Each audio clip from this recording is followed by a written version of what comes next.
ada sinyal perubahan formasi yang akan diturunkan jelang laga versus Jepang. Patrick Kluivert siap tantang Arab Saudi dan Qatar di putaran keempat. Di Jepang, timnas Indonesia jadi pusat pemberitaan media asing. Prestasi dan keramahan jadi sorotan. Hajime, puji dan akui, J.I.T.S.E sulit ditembus. Selengkapnya hanya di Raisin Champion. Sebelum kita membahas beritanya lebih lanjut, ada baiknya kita memberikan like ke video ini. Karena like itu gratis. Terima kasih atas kesediaan kalian ya teman-teman.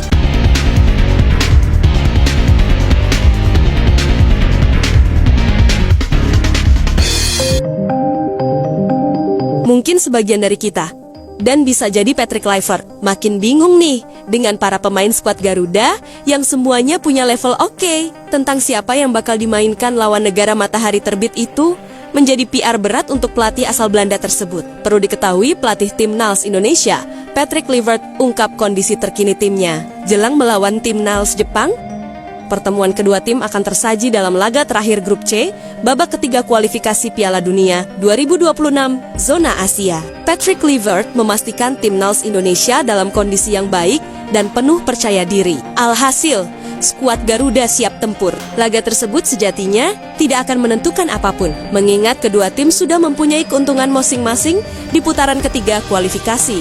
Meski demikian, Kluivert tetap mempersiapkan pasukan. Namun, Kluivert menyadari mengalahkan Jepang di kandang bukan perkara yang mudah.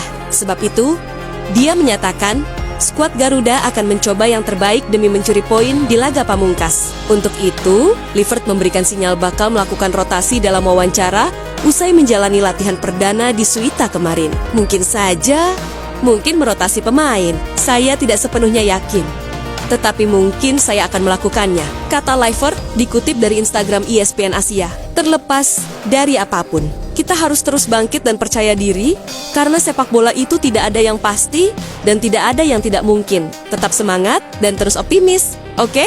Jadi, menurut kalian, gimana nih formasi yang cocok untuk laga ini? Apakah formasi sama seperti saat berhadapan dengan China, atau total diubah? Tulis komentar dan pendapatmu di kolom komentar.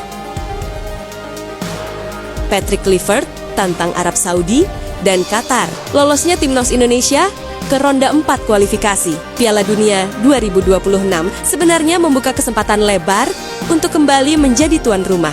Namun, pengkhianatan AFC mengenai rumor penunjukan Arab dan Qatar menjadi tuan rumah pun menuai kemarahan sejumlah pihak termasuk para peserta dari negara lain. Meski begitu, hal tak terduga dilontarkan pelatih kita, Patrick Kluivert. Sebelumnya, skuad Garuda melaju ke ronde keempat usai dipastikan tidak tergeser dari peringkat keempat meski masih menyisakan satu pertandingan. Namun, kontroversi pun mencuat sebelum bergulirnya ronde keempat. Seperti yang sudah dijelaskan di awal, bahwa AFC melakukan manuver pengkhianatan dengan nekat menjadikan Arab Saudi dan Qatar menjadi tuan rumah babak selanjutnya. Publik Indonesia pun menyambut rumor ini dengan panas karena memori kelam timnas Indonesia sepanjang ronde ketiga saat bertandang ke tim-tim Timur Tengah. Irak bahkan sudah mengunggah pesan resmi di akun sosial medianya sebagai bentuk protes. Meski begitu, Patrick Kluivert tidak terlalu memusingkan hal tersebut. Dirinya bahkan mengaku bahwa timnas Indonesia sudah siap bertanding di mana saja untuk ronde 4 nanti. Baiklah,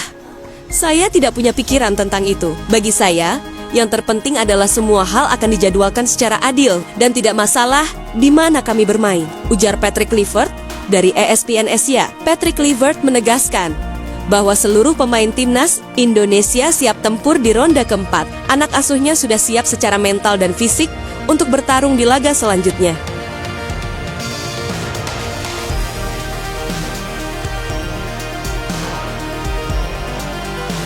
Sukses mengalahkan timnas China yang juga memastikan langkah tim Garuda untuk lolos ke round keempat. Pasukan dari Patrick Kluivert nampak datang ke Osaka, Jepang dengan penuh optimisme dan tanpa beban. Terlihat jelas, para pemain nampak menikmati momen-momennya di Jepang. Mulai dari jalan-jalan di kota Jepang, mengunjungi destinasi menarik seperti kuil di Osaka, hingga akhirnya menjalani latihan perdana di Jepang dengan penuh antusiasme. Ini adalah aura positif yang membuat para penggemar cukup optimis. Jika di laga kontra Jepang nanti, timnas paling tidak bisa memberikan perlawanan yang menarik dan patut ditunggu. Seperti kita tahu, Jepang yang ada di ranking 15 dunia tentu jauh lebih diunggulkan dari timnas Indonesia. Tapi sekali lagi, di dunia sepak bola, apapun bisa terjadi. Dan kita berharap Indonesia bisa memberikan keajaiban. Di sisi lain, di tengah momentum Indonesia yang mengejutkan Asia lewat keberhasilan mereka lolos ke round 4 di Jepang, timnas Indonesia nampak mendapatkan banyak respect. Jika di bandara, banyak penggemar Jepang ikut menyambut timnas dengan beberapa meminta foto pada Patrick. Tak terkecuali pada bintang timnas lainnya seperti Justin Hopner. Media-media di Jepang kini juga banyak memberitakan soal tim Garuda, seperti newsgo.jp yang menuliskan headline soal komentar Patrick Levert soal laga lawan Jepang yang akan sangat seru. Lalu ada media Jepang Footboom. Media ini menuliskan soal mimpi Indonesia ke Piala Dunia yang masih terbuka bersama Beckham, Kluivert, dan juga Cruyff. Artikel yang memuat judul menarik, di mana Indonesia punya nama-nama legenda di skuad mereka. Media Jepang bahkan menyoroti soal Presiden Indonesia Prabowo yang ikut memberikan dukungan nyata ke timnas Indonesia jelang laga kontra Jepang, di mana para pemain dituntut untuk tetap fokus. Lalu, ada dari Dance Jepang yang menganalisis soal skuad timnas secara penuh. Dalam analisisnya tersebut, dijelaskan bahwa secara ranking, Jepang unggul jauh. Jepang di posisi 15 dan Indonesia 123 belum diupdate, termasuk head-to-head kedua tim, di mana Jepang jauh lebih unggul.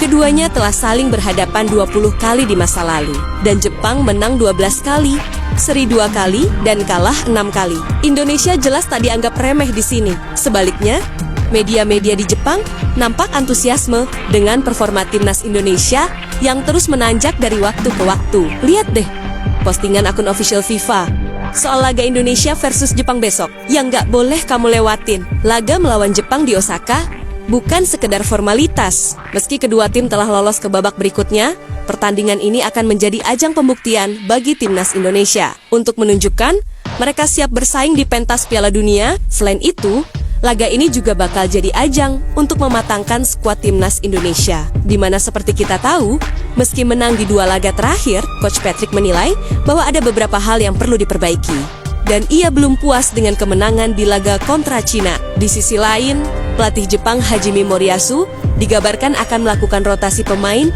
untuk memberi kesempatan kepada skuad lapis kedua. Meski akan sedikit memberi harapan bagi Indonesia untuk mencuri poin, namun Moriyasu tetap menegaskan bahwa timnya akan bermain serius. Dalam interviunya, ia menjelaskan bahwa Jepang ingin menutup putaran ketiga dengan kemenangan. Indonesia adalah lawan yang berbahaya, dan kami menghormati perkembangan mereka, ujar Moriyasu dalam sebuah wawancara. Di sini, Jepang sebagai salah satu kekuatan terbesar sepak bola Asia memberikan respek besar kepada timnas Indonesia. Pelatih mereka mengakui perkembangan timnas dan media Jepang menyoroti bagaimana Indonesia berhasil mengubah persepsi dunia terhadap sepak bola Asia Tenggara. Di sini, Indonesia bukan lagi tim pelengkap. Mereka adalah ancaman nyata di tengah potensi besar untuk lolos ke Piala Dunia ke 2026. Head-to-head, duel keras di lini tengah. Timnas Indonesia mungkin mengalami kekalahan telak saat menghadapi Jepang di laga terakhir. Namun, itu bukan berarti gak ada peluang sama sekali bagi timnas untuk bisa memberikan kejutan pada tim terbaik di Asia tersebut.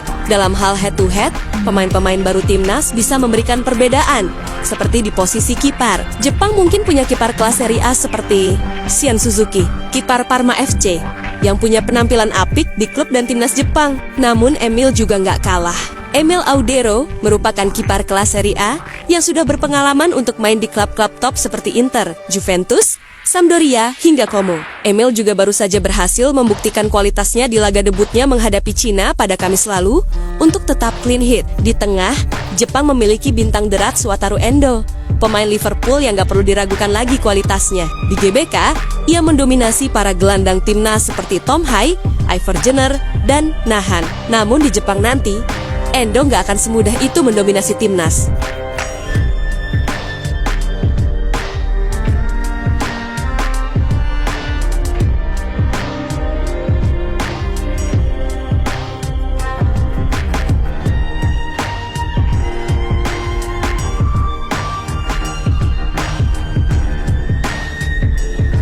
Saat tim Garuda memiliki sosok Joey Palupesi, gelandang berpengalaman yang jadi paru-paru lini tengah tim Garuda. 2 laga telah dimainkan Joey, dan hasilnya timnas selalu menang saat ia bermain. Di lini serang, Jepang diprediksi akan mengandalkan pemain Blackburn Rovers, Yuki Ohashi, sebagai penyerang utama menggantikan Ayase Ueda atau Koki Ogawa yang tidak dibawa Moriyasu kali ini.